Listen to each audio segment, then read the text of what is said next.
तो हम लोग को स्टार्ट करना है PHP ना, और PHP वर्कशॉप में एक मॉड्यूल आप लोग पढ़ चुके हैं, HTML CSS जावास्क्रिप्ट नहीं पढ़े हैं।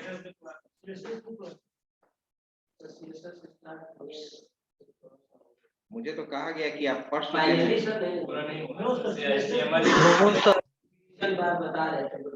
अब जो भी है ठीक है, जावास्क्रिप्ट का काफी यूज होता है। चलो मैं जावास्क्रिप्ट आपको शुरू से अच्छा से पढ़ा देता हूं, लेकिन CSS जितना पढ़े हैं उससे आगे आप खुद से प्रैक्टिस कीजिए।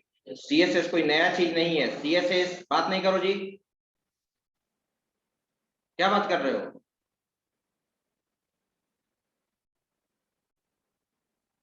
CSS एक क्या है? डिजाइनिंग टूल है ना, HTML डिजाइनिंग टूल है, जिसके थ्रू आप वेब पेज के स्ट्रक्चर को क्या कर सकते हैं? डिजाइन कर सकते हैं। ठीक है, अब ये सब चीज अब CSS है तो CSS में बहुत सारा स्टाइल्स है, हर स्टाइल का पर्पस है।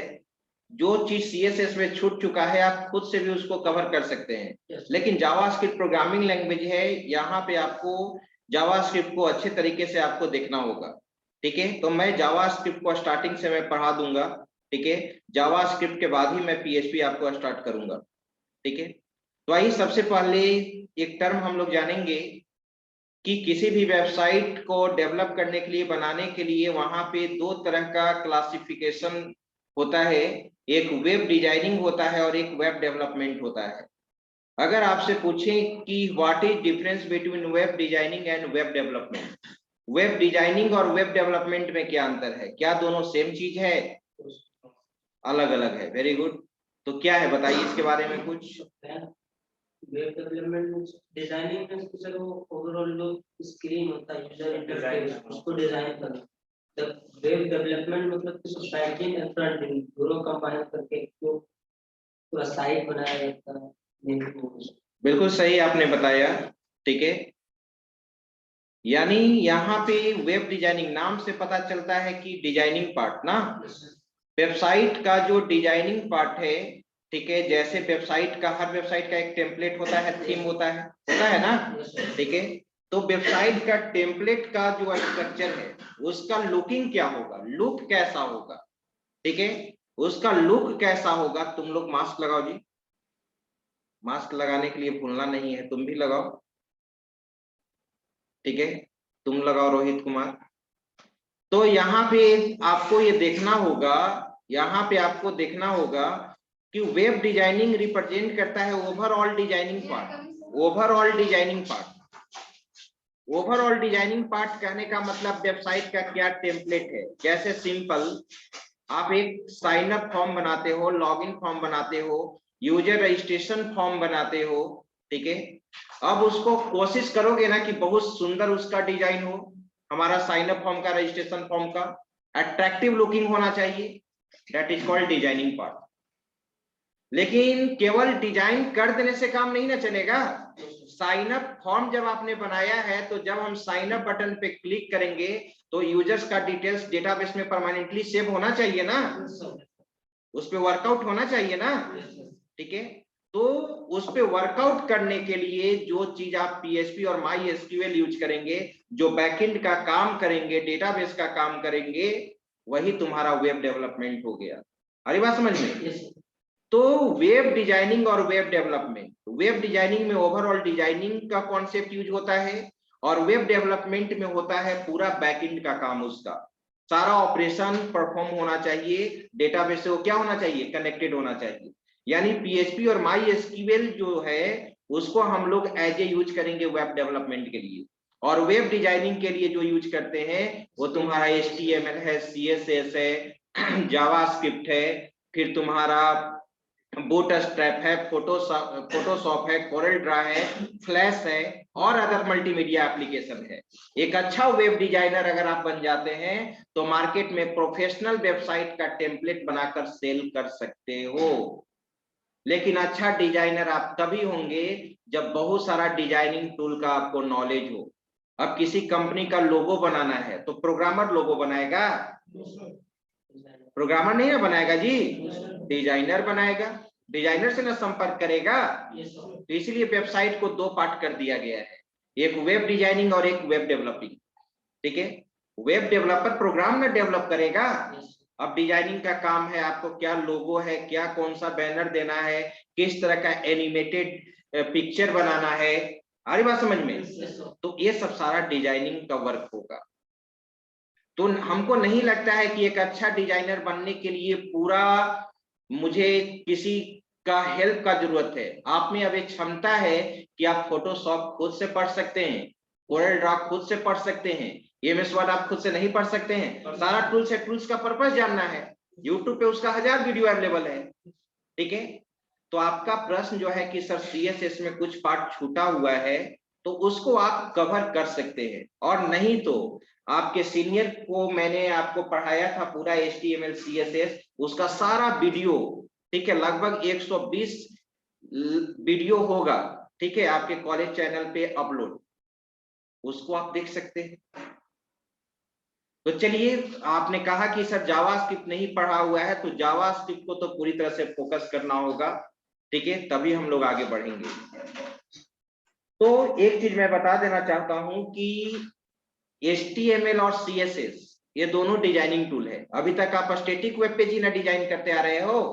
2 तरह का वेब पेज होता है, एक स्टैटिक वेब पेज होता है और एक क्या होता है, डायनेमिक वेब पेज होता है। स्टैटिक वेब पेज कहने का मतलब फिक्स्ड, अगर उसमें इम्प्लिसिटली उसमें ऑटोमेटिकली कोई चेंजिंग नहीं होगा। ठीक है, उसमें ऑटोमेटिकली कोई चेंजिंग नहीं होगा, आपको कोडिंग में जाकर जब तक चेंज नहीं करेंगे तब तक चेंजिंग नहीं होगा। क्या हम HTML CSS में एक ऐसा प्रोग्राम लिख सकते हैं जिसमें करंट डेट एंड टाइम देखें? नहीं। HTML CSS में करंट, अगर HTML CSS में करंट डेट एंड टाइम देखने का अगर हम प्रोग्राम लिख दे तब तो डायनेमिक हो गया, जिस समय वो प्रोग्राम को एग्जीक्यूट कराएंगे उस समय का डेट एंड टाइम देगा ना, ऑटोमेटिकली। डायनेमिक पेज कहने का मतलब ऑटोमेटिकली चेंजिंग होते रहना चाहिए ना, और स्टैटिक का मतलब तो फिक्स्ड, आज जो पेज बना हुआ है 10 दिन के बाद भी देखेंगे तो वही पेज, उसमें कोई चेंजिंग नहीं होगा। ठीक है, तो HTML CSS से केवल हम लोग क्या बनाते हैं, स्टैटिक वेब पेज बनाते हैं। लेकिन प्रश्न उठता है कि HTML में मेनली काम क्या करते हैं। HTML defines only content on web page. Web page पे क्या क्या कंटेंट होगा, ठीक है, क्या क्या कंटेंट होगा, क्या क्या इंफॉर्मेशन होगा, उसको किसके थ्रू लोड करते हैं, HTML के थ्रू रख देते हैं। यानी तुम कह सकते हो HTML का अगर लिटरली अगर डिफाइन करना चाहते हो तो HTML describes the content on web page. तो क्या वेब पेज पे कंटेंट रख देने से केवल हमारा सुंदर सा वेब पेज बन जाएगा? नहीं। कंटेंट तो रख दिए, कंटेंट तो रख दिए, लेकिन क्या उस कंटेंट को जब तक हम डेकोरेट नहीं करेंगे तब तक उसका सुंदर लुकिंग होगा? तो CSS का फुल फॉर्म होता है कास्केडिंग स्टाइल शीट। कास्केड का मतलब ही होता है डेकोरेट करना, सजाना। जो कंटेंट आपने वेब पेज पे रखा है उसको सही ढंग से डेकोरेट करने के लिए, सजाने के लिए CSS में बहुत सारा स्टाइल्स बना हुआ है। उस स्टाइल्स को यूज करके आप क्या करते हो, सजाते हो। आप अपना मकान बनाते हो तो मकान बनाने के बाद फिर आप सोचते हैं कि उसका इंटीरियर और एक्सटीरियर डिजाइन क्या होगा, अंदर का डिजाइन क्या होगा, बाहर का लुक क्या होगा। अरे बात समझ में? ठीक है, तो CSS के थ्रू जो HTML में वेब पेज बना हुआ है उसके लुकिंग को एनहांस करने के लिए, अट्रैक्टिव बनाने के लिए हम लोग किसका कॉन्सेप्ट यूज करते हैं, CSS का। तो CSS को लिटरली अगर कहा जाए तो CSS defines the layout of web page. Web page के लेआउट को ये बनाता है, डिसाइड करता है। ठीक है, और जावास्क्रिप्ट का बहुत सारा काम है। अभी तक आप HTML CSS में सारा कुछ स्टैटिक करते आए हो, क्या डायनेमिकली आपने कुछ किया है? मान लो कि CSS में एक बॉक्स बनाए हो, एक बॉक्स, हम चाहते हैं कि उसमें रन टाइम कलर चेंज करें, रन टाइम कलर चेंज हो। उसमें अगर लिखा हुआ है वेलकम टू CSS, तो वेलकम टू CSS का जो फॉन्ट नेम हो, फॉन्ट साइज हो, वो रन टाइम डिसाइड करे। कैसे आप प्रोग्रामिंग में रन टाइम इनपुट लेते हो ना, और एक डिजाइन टाइम ही ले लेते हो, वेरिएबल में ही वैल्यू इनिशियलाइज कर लेते हो 10 20, और एक प्रोग्राम एग्जीक्यूट करने के बाद इनपुट लेते हो इंटर 2 नंबर्स। आ रही बात समझ में? तो जिस समय रन टाइम तुम इनपुट ले सकते हो उस समय तो कुछ भी वैल्यू इंटर कर सकते हैं। उसी तरह से हम चाहते हैं कि हम वहां पे कलर डायलॉग बॉक्स से कलर सिलेक्ट करें, जो कलर सिलेक्ट करें उस कलर का बॉक्स हो जाना चाहिए, जो फॉन्ट नेम सिलेक्ट करें, जो फॉन्ट साइज सिलेक्ट करें, जो टेक्स्ट कलर सिलेक्ट करें उस तरह का इफेक्टिव हो जाना चाहिए। यानी HTML का एट्रीब्यूट का वैल्यू, CSS का स्टाइल का वैल्यू रन टाइम कैसे चेंज करेंगे, इसके लिए आपको क्या पढ़ना होगा? जावास्क्रिप्ट पढ़ना होगा। जावास्क्रिप्ट का 3 पर्पस, एक पर्पस तो मैंने बता दिया कि जितने भी HTML के टैग का एट्रीब्यूट्स है उसका वैल्यू रन टाइम सप्लाई करने के लिए, रन टाइम सेट करने के लिए, CSS स्टाइल का वैल्यू रन टाइम सेट करने के लिए हम लोग यहां पर जावास्क्रिप्ट को यूज करेंगे। क्या तुम HTML CSS are only designing tool, it is not programming language. क्या हम HTML CSS में 2 नंबर को ऐड कर सकते हैं? नहीं। लेकिन जावास्क्रिप्ट प्रोग्रामिंग लैंग्वेज हो गया। JavaScript is A programming language, popular programming language है, डिमांडेबल प्रोग्रामिंग लैंग्वेज है। आप टॉप 10 डिमांडेबल प्रोग्रामिंग लैंग्वेज का लिस्ट देखिएगा तो उसमें जावास्क्रिप्ट का नाम आता है। और जावास्क्रिप्ट का इतना मोटा बुक है जावास्क्रिप्ट का। अरे बात समझ में? तो JavaScript is A demandable programming language. तो अब हम लोग को समझना होगा कि जावास्क्रिप्ट में काम क्या करते हैं। JavaScript control behaviour of web page. अगर लिटरली एक लाइन बोलना चाहें तो वेब पेज वो बिहेवियर को क्या करेगा? कंट्रोल करेगा। उस वेब पेज पे क्या क्या बिहेव करना है, क्या क्या ऑपरेशन परफॉर्म करना है। HTML CSS से ऑपरेशन थोड़ी परफॉर्म होता है, ऑपरेशन किस में परफॉर्म होगा? जावास्क्रिप्ट। अब आइए, what is the main purpose of JavaScript? connectivity between the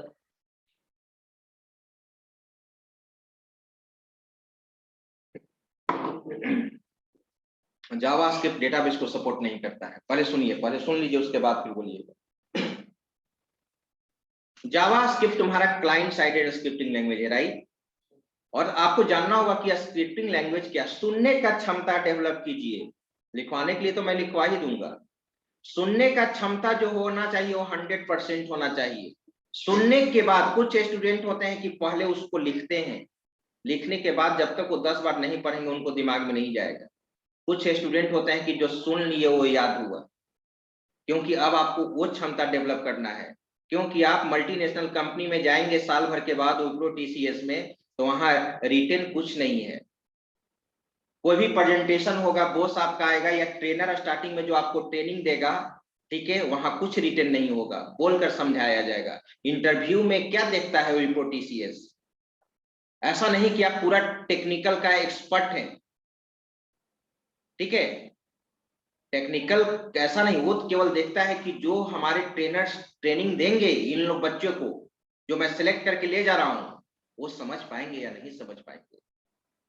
आपके थोड़ा सा कम्युनिकेशन को देखता है, आपके बोल्डनेस को देखता है कि आप कर पाइएगा या नहीं, ठीक है। टेक्निकल में सिंपल क्वेश्चन पूछता है, जो अब एरे पॉइंटर फंक्शन का क्वेश्चन पूछ दिया, उसका पूछ दिया, उससे क्या लेना देना है? उससे क्या चेक करता है? आपके टेक्निकल नहीं, उससे उसको पता चल जाता है, आपके जवाब पे पता चल जाता है आपको आंसर देने का क्या तरीका है, ठीक है। उससे पता चल जाता है कि आप कितना काबिल हो। आपसे वो 5 मिनट इंटरव्यू में बात कर लिया, उससे पता चल जाता है कि आप कितना काबिल हैं, ठीक है। यही वो आपको ये करता है, ठीक है। तो मैं बता रहा था what is the main purpose of JavaScript. JavaScript client sided scripting language है, और स्क्रिप्टिंग लैंग्वेज उसको कहते हैं जिसको आप, ठीक है, वेब ब्राउजर पे एग्जीक्यूट करा सकते हैं, HTML वेब पेज में इम्बेड कर सकते हैं, जिसको यूज कर सकते हैं ना, उसको कहते हैं स्क्रिप्टिंग। 2 तरह का स्क्रिप्टिंग लैंग्वेज होता है, एक क्लाइंट साइडेड स्क्रिप्टिंग लैंग्वेज होता है और एक सर्वर साइडेड स्क्रिप्टिंग लैंग्वेज होता है, ठीक है। क्लाइंट साइडेड होता है और एक क्या होता है? Server sided. तो JavaScript is a client sided scripting language और PHP is a server sided scripting language. JavaScript भी क्लाइंट साइडेड है, VB स्क्रिप्ट भी क्लाइंट साइडेड है, jQuery भी क्लाइंट साइडेड है, PHP जैसे सर्वर साइडेड है वैसे पाइथन भी सर्वर साइडेड है, ASP.NET भी सर्वर साइडेड है, ASP भी सर्वर साइडेड है, JSP जावा प्लेटफॉर्म के लिए जावा सर्वर पेज वो भी सर्वर साइडेड है। Client sided scripting language does not support database, only server sided scripting language support database जैसे PHP। ठीक है,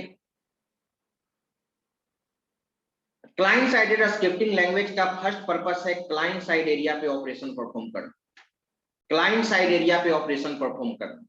अब प्रश्न उठता है कि क्लाइंट साइड एरिया पे क्या क्या ऑपरेशन परफॉर्म किया जा सकता है। अगर आप एक मार्कशीट बना रहे हो स्टूडेंट का, मार्कशीट बनाने का मैंने बोला कि एक मार्कशीट बनाने का एक सुंदर सा जरा वेब पेज फॉर्म डिजाइन कर दो तुम लोग। अब आप लोग HTML CSS को यूज करके एक बहुत सा सुंदर आप मार्कशीट वेब पेज बना दिए। ठीक है, और उसमें आपने बोला कि सर आप इसमें केवल स्टूडेंट का डिटेल्स इंटर करना है, आपको रोल नंबर आपको इंटर करना है,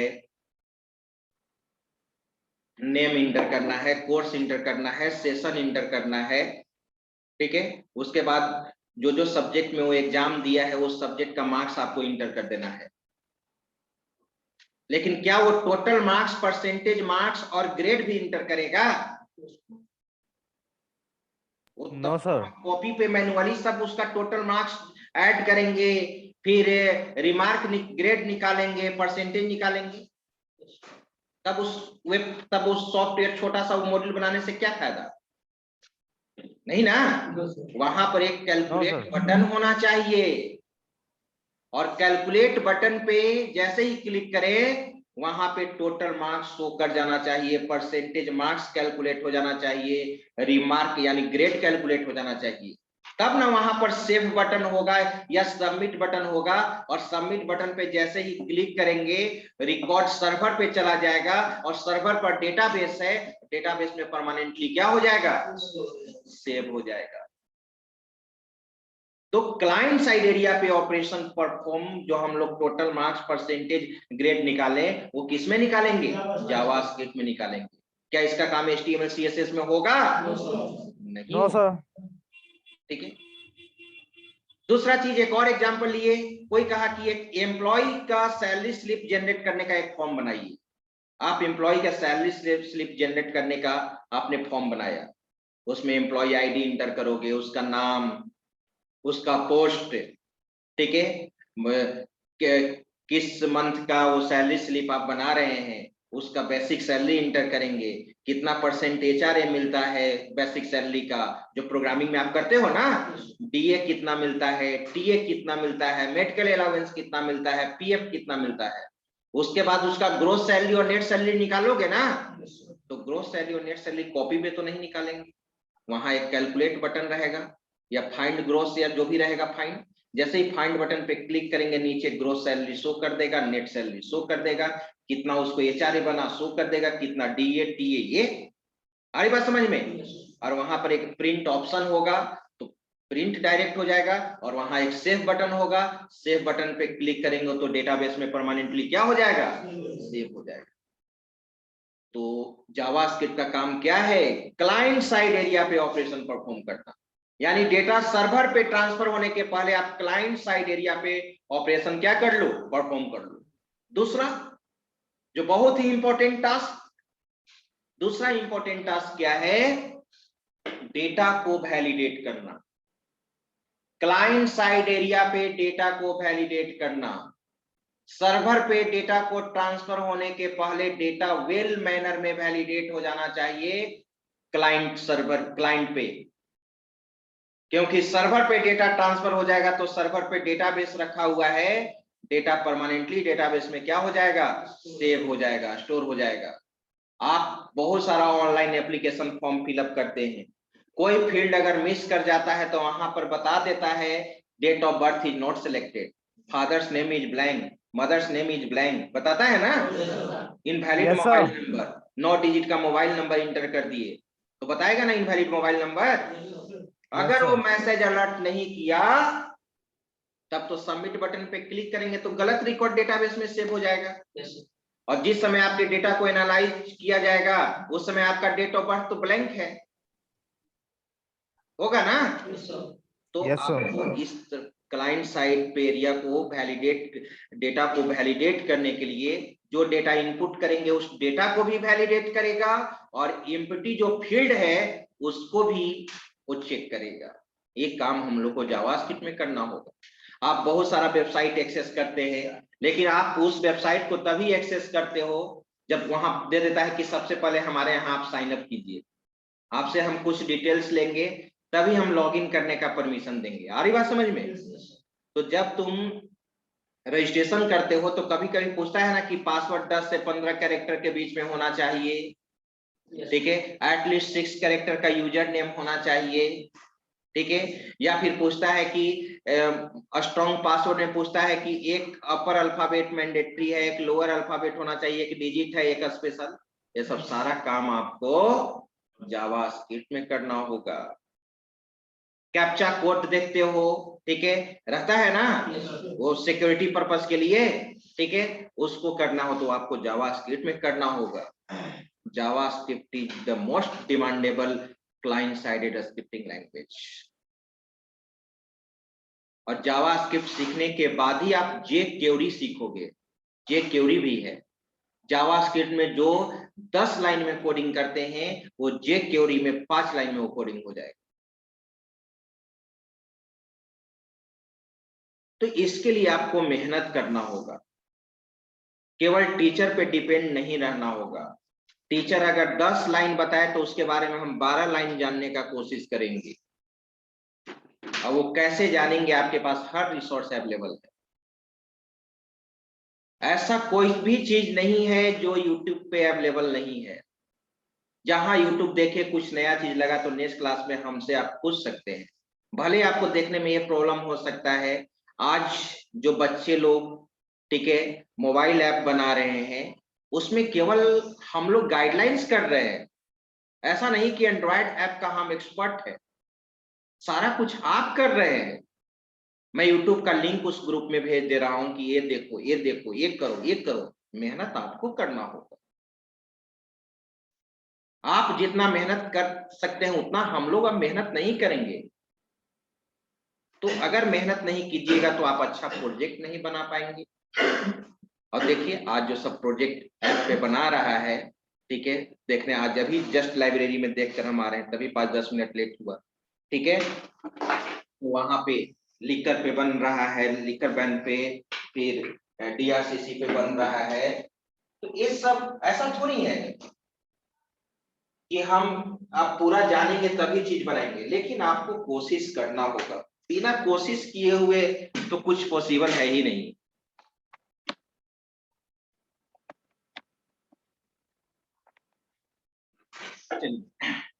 तो जावास्क्रिप्ट का मैं पर्पस बता रहा था, ठीक है, ये चीज 3 पर्पस मैंने आपको बता दिया। HTML CSS में जितने भी स्टाइल्स हैं, टैग के एट्रीब्यूट्स है, उसको रन टाइम वैल्यू आप जावास्क्रिप्ट में सेट कर सकते हैं। दूसरा, क्लाइंट साइड एरिया पे हर का ऑपरेशन परफॉर्म कर सकते हैं। जितना प्रोग्राम बनाए हो अगर आप प्रैक्टिस करना चाहते हैं तो पैलिंड्रोम, स्ट्रॉन्ग, परफेक्ट, रिवर्स, जो भी क्यू बेसिक में आप प्रोग्रामिंग बनाए हैं, सी आप सेकेंड ईयर में आप पढ़ रहे हैं, ठीक है, सारा कुछ आप जावास्क्रिप्ट में पढ़ेंगे। लेकिन जावास्क्रिप्ट में हम लोग पैलिंड्रोम, आर्मस्ट्रॉन्ग इस तरह का कोई प्रोग्रामिंग नहीं करेंगे, ठीक है, मतलब आप इम्प्लीमेंट कर सकते हैं ना, ठीक है, वो सब नहीं, ठीक है। चलिए, तो जावास्क्रिप्ट का ये पर्पस था। तो अब यहाँ पर लिखा जाए, हेडिंग दे दीजिए सभी लोग। जावास्क्रिप्ट को आज से मैं स्टार्ट कर देता हूँ। Overview of JavaScript.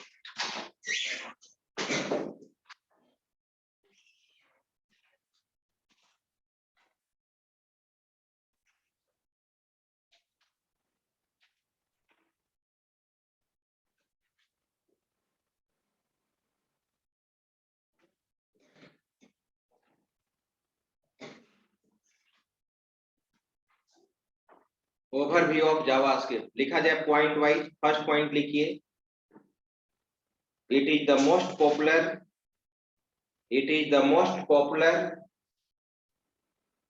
and demandable. It is the most popular and demandable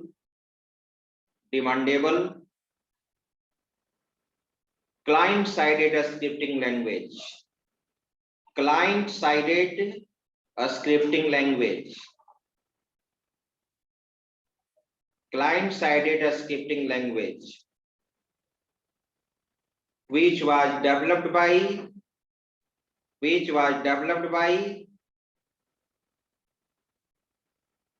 Netscape Corporation. Netscape, SCAPE, Netscape Corporation in 1995, 1995.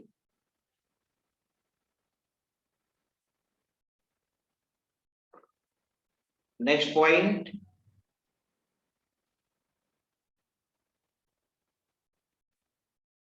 Its main objective is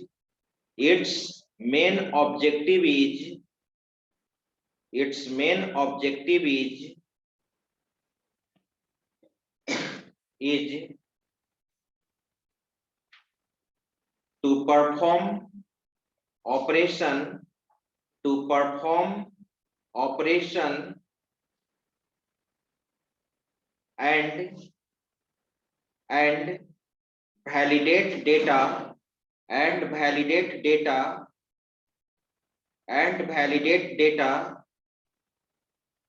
client side area. Full stop, उसी पॉइंट में full stop देने के बाद it also controls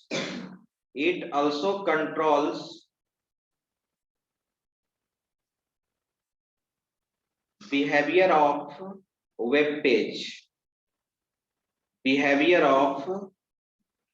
page, full stop, उसी point में full stop देने के बाद in this case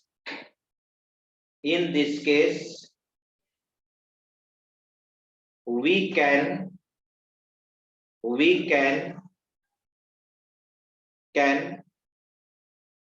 change the value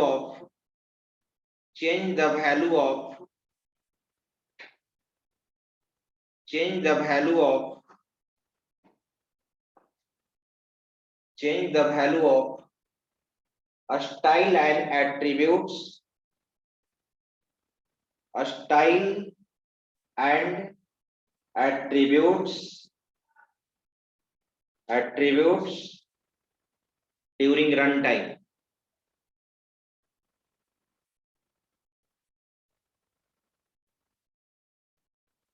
Next point, it is high level and case sensitive programming language. It is high level and case sensitive programming language. Case sensitive programming language. Case sensitive का मतलब आप समझ रहे होंगे, case sensitive और case insensitive. Q basic क्या था? Case insensitive ना।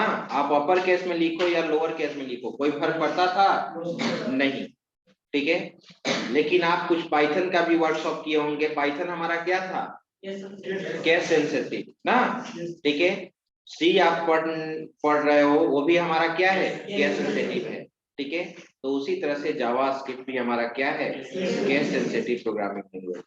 सी, C plus plus, C sharp .NET, PHP, JavaScript, Python, ये सब सारा केस सेंसिटिव है। केस इनसेंसिटिव में क्यू बेसिक आपने पढ़ा, HTML आपने पढ़ा, ठीक है।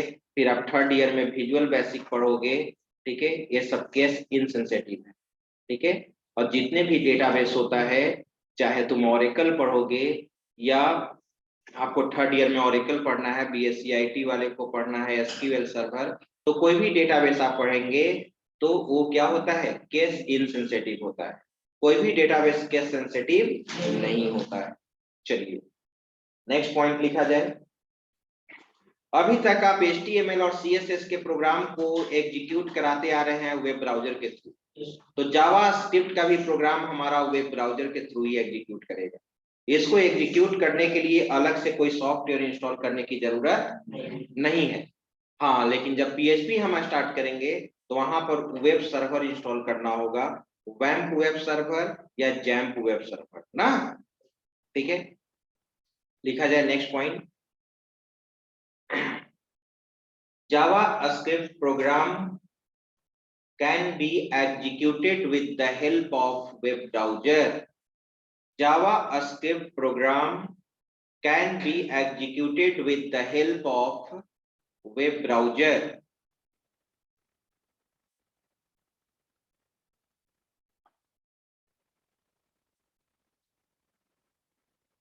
लिख लिए?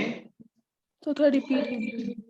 JavaScript program can be executed with the help of web browser. लिख ली? नेक्स्ट पॉइंट, हर प्रोग्रामिंग लैंग्वेज का फाइल एक्सटेंशन होता है। जैसे क्यूबेसिक का फाइल एक्सटेंशन CSS, HTML का HTML या HTML, CSS का .css, जावास्क्रिप्ट का .js होता है ना। लिखा जाए the file extension of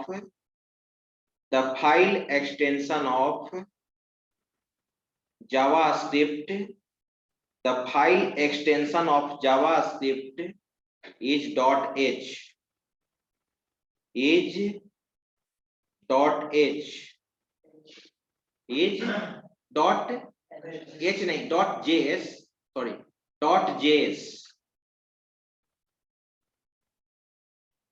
एक मिनट, .js।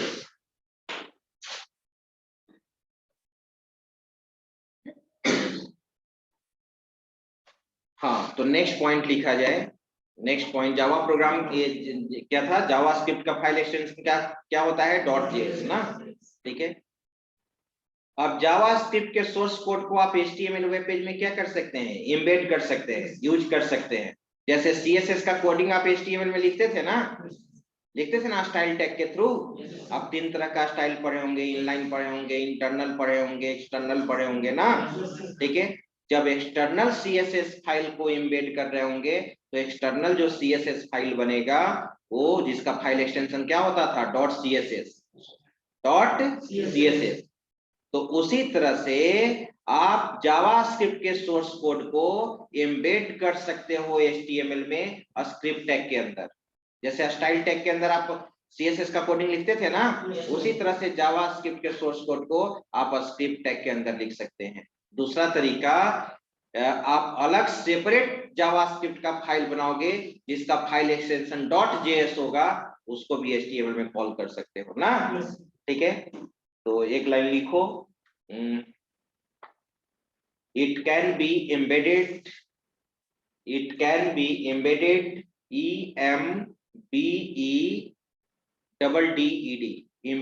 embedded का मतलब इंसर्ट करना, एम्बेड करना।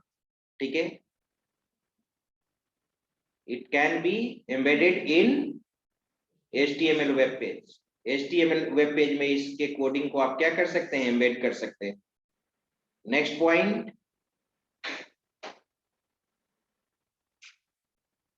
पॉइंट, जावास्क्रिप्ट को कहा जाता है, ये सिक्योर प्रोग्रामिंग लैंग्वेज नहीं है। कोई भी client sided scripting language secure नहीं होता है। आप कोई स्टूडेंट जरूर देखे होंगे, वेबसाइट का कोई भी वेब पेज आप ओपन करते हैं, उस पे राइट क्लिक करके व्यू सोर्स कोड देख सकते हो। राइट क्लिक करके क्या देख सकते हैं, व्यू सोर्स कोड देख सकते हैं। लेकिन वो सोर्स कोड, उसमें आपको मालूम होना चाहिए कि वो सोर्स कोड क्या क्या दिखाएगा।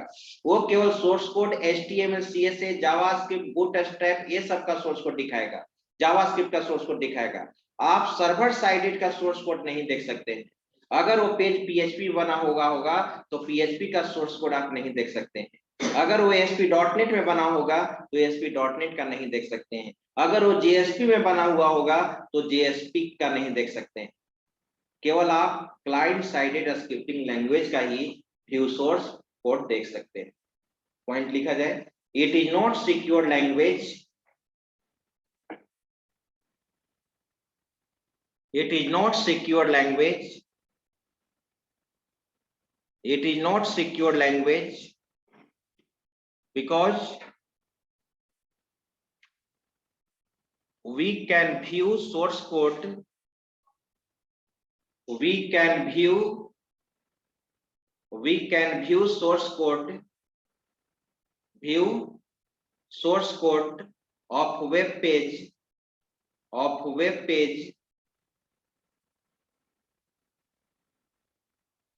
after right clicking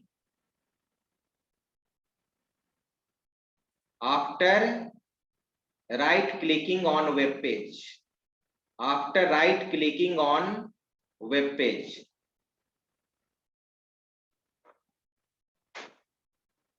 कहने का मतलब हुआ कि आप जावास्क्रिप्ट के सोर्स कोड को, जावास्क्रिप्ट को हम लोग क्या कहेंगे, ये जावास्क्रिप्ट को सिक्योर लैंग्वेज नहीं बोलेंगे, ठीक है, क्योंकि इसका सोर्स कोड हम वेब पेज पे अगर राइट क्लिक करेंगे तो उसके सोर्स कोड को क्या कर सकते हैं, देख सकते हैं।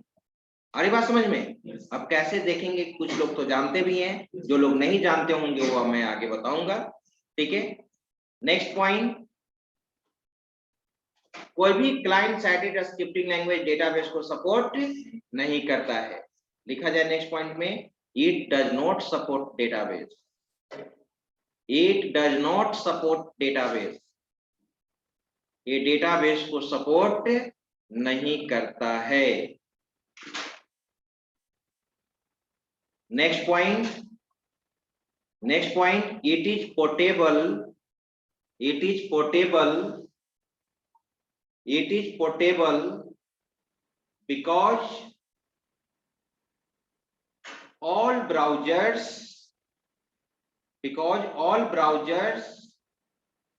support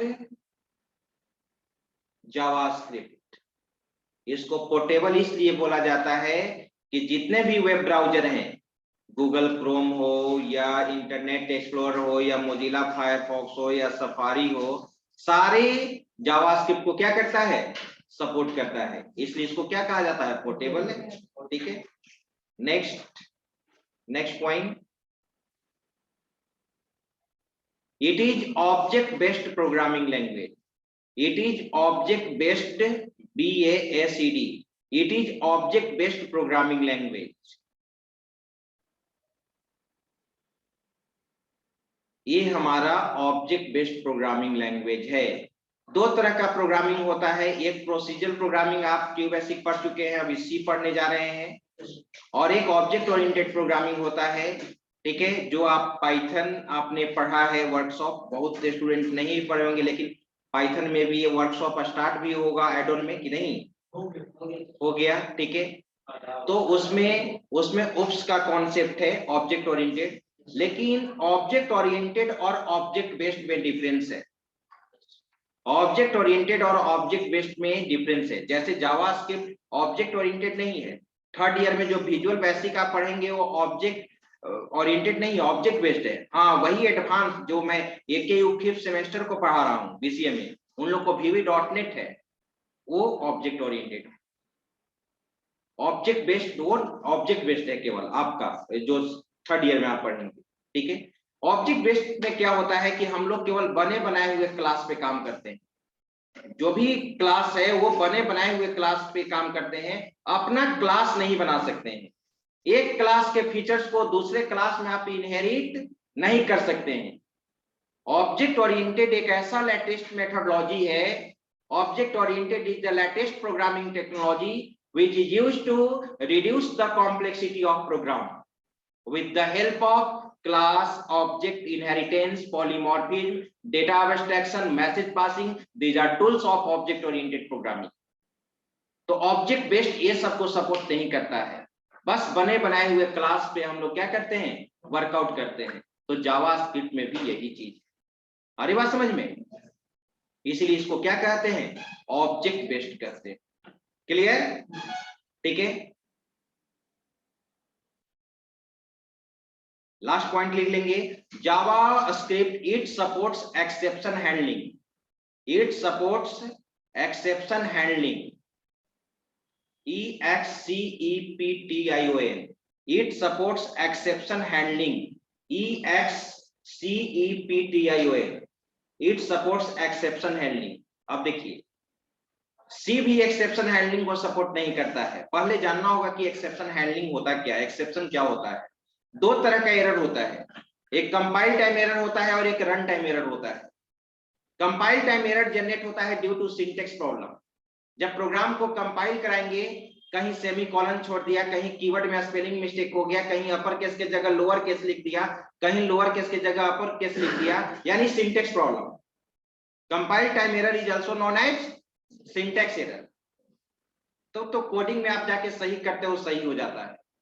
लेकिन रन टाइम एरर, प्रोग्राम को जब एग्जीक्यूट कराते समय जो एरर जनरेट होता है उसको हम लोग रन टाइम एरर कहते हैं।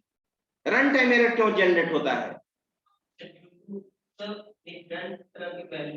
उसको कहते हैं due to logical problem. Due to logical problem, किसी नंबर को 0 से डिवाइड करना। आप तो मैथमेटिक्स में भी जानते हैं कि अनडिफाइंड होता है।